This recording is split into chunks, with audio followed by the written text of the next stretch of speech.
Who's the most famous economist that you know of? Throw out some names.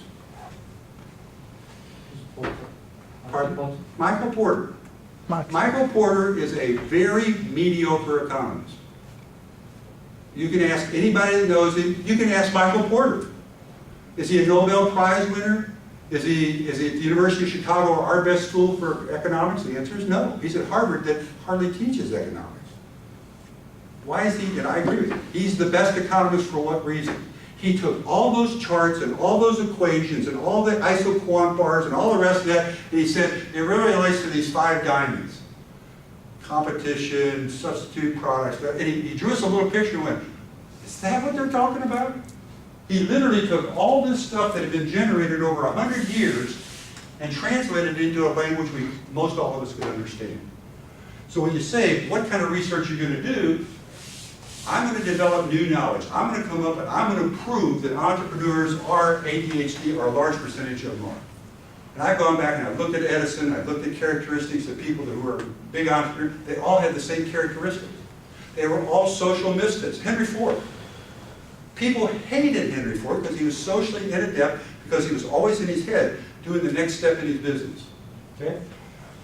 The other way you can look at yourself, and again, I'll send all this to you because I'm going through quickly, but are you going to be a conceptualist? Are you going to think up new ideas?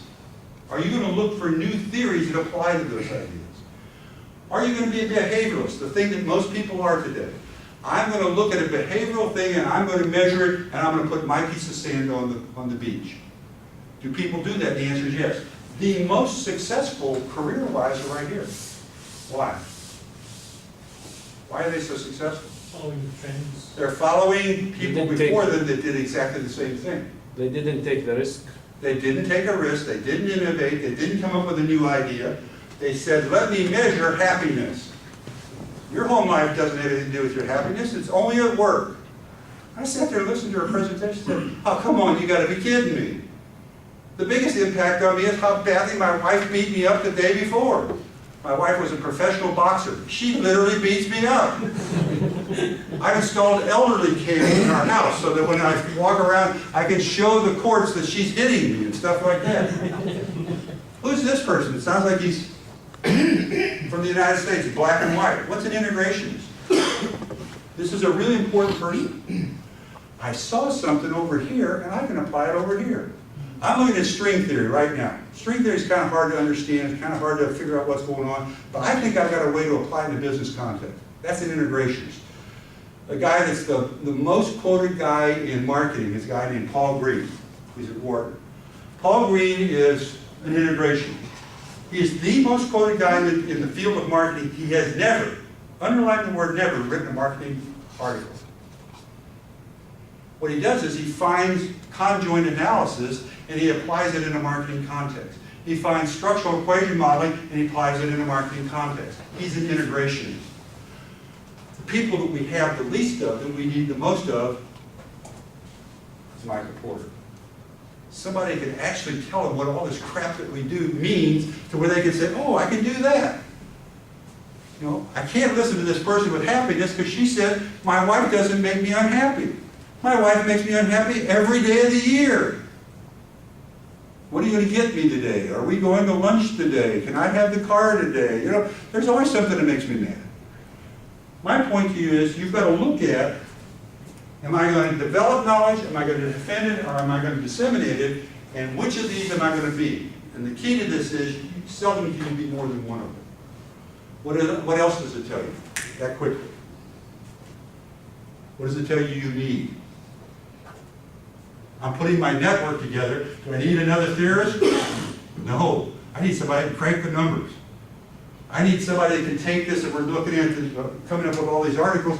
I've got to have somebody that can translate all this into something that a manager can understand. I was helping a guy work on a Harvard Business Review article Sunday.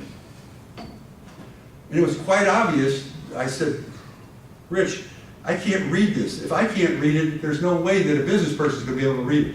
He says, I know, that's why I brought you in, because you're good at conceptual theory. Can you conceptualize this so I can explain it? This is a model for you who should be on your research team.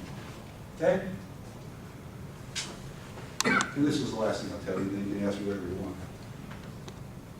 This is a Shelby Hunt marketing, the biggest theorist, the biggest jerk in the world.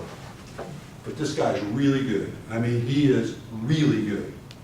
If he's not the best, he is in the top 5.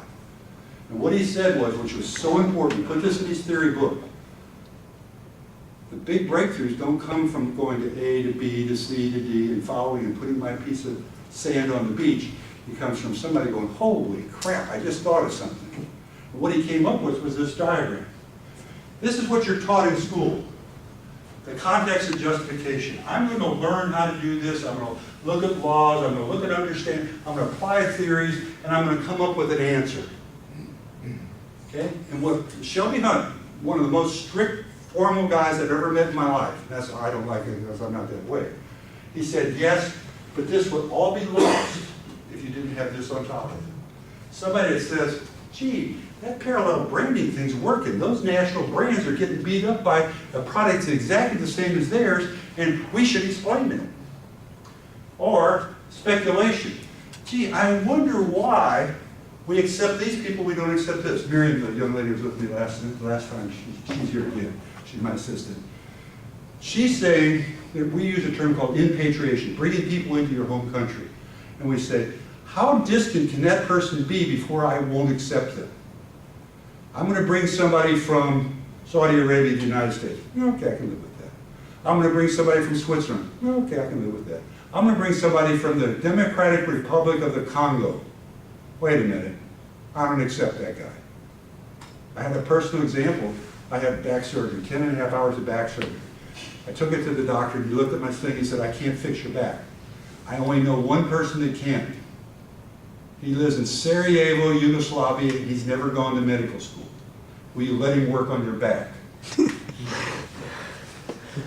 That gets your attention. Oh, by the way, you're going to be under anesthetic for 10 hours. It ended up being 10.5 hours. I only know of one anesthesiologist that can keep an old guy like you alive for 10 hours. She lives in Brazil. And oh, by the way, the guy that's going to cut you from the top of your back to your gut he lives in South Africa. And I had to sit there and say, am I willing to accept these people to actually run my life and figure out whether I'm going to be a quadriplegic or not? And the answer was, let's give it a try.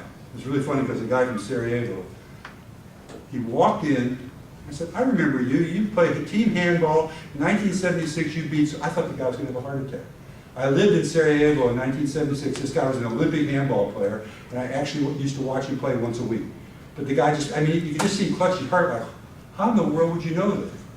So once we got past that, and I figured out he'd never been to medical school, but he's going to operate on me, we made it. And what I'm looking at here is, eureka, I've got an idea. Nike said we could grow our business 75% if I could find qualified managers. And what I did was I came up with a whole new pool of qualified managers that they'd never looked at before. They're called impatriates. I'm going to bring Hassan into my office in Chicago, and he's going to work there permanently. All of a sudden, I got one more international manager. Okay, that was a new idea.